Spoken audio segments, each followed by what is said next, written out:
Hi everyone, welcome back to my channel and thank you so much for joining me today. So today I'm going to be talking about 5 things that you will not see in any of my workshops. So if you're interested in finding out what those 5 things are, then please keep on watching. Okay, so I'm going to be talking about 5 things that I don't do in my workshops that I sometimes get requested to do. And the first one is normally, participants will not be sitting in the same seats for long periods of time because I believe in creating an environment that involves active learning, which means that you're going to be walking around the room either to find a partner or you're going to be solving a problem on a vertical non-permanent surface. And we want to encourage participants to be able to move around as they're learning so that they're not sitting there in a really passive situation. A lot of the time, this will involve discussions with other people in other groups. It might be a little gallery walk, or it might be solving a problem on a vertical space. And that brings me to the second thing that you won't see in my workshops, and that's me talking for extended, lengthy periods of time. So I am not the sage on the stage in my workshops. I'm not going to be lecturing to you for 45 minutes, but I am going to be investing time before the workshop to ensure that the discussions, the learning experiences, the prompts that I do provide will support everybody's learning journey wherever they are. So you're not going to see me talking for long periods of time. Number 3, you're not going to see me doing a demo lesson, especially for secondary students. And I've talked about this before, but my preference is to always co-plan and then go and co-teach a lesson with teachers who have already built a relationship and earned respect from their students. I am a stranger going into a demo lesson, and I think that first and foremost, the most important role we have as teachers is to model healthy relationships and focus on the human qualities that we actually bring to the classroom. Otherwise, your students would be all learning from a robot or from a video or from a textbook. And those human qualities are care and empathy. And so for me, I will not be doing a demo lesson for secondary students. I do often do it for primary or elementary students.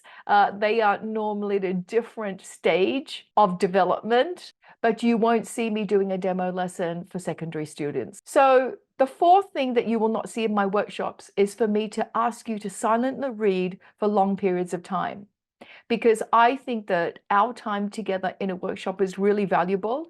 And I'm not going to say, here is a chapter of a book, can you read this for the next 45 minutes? I think that could be given as a homework reading or before the workshop starts. And I don't think it's a good idea to give hours and hours of reading before a workshop anyway.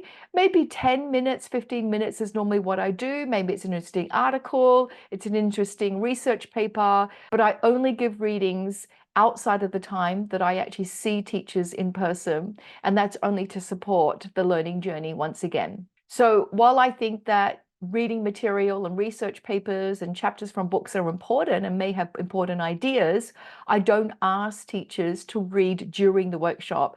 I want to prioritize interactive, active learning and lots of approaches that encourage dialogue and communication and collaboration of ideas, which actually allows us to share our experience and our knowledge with each other.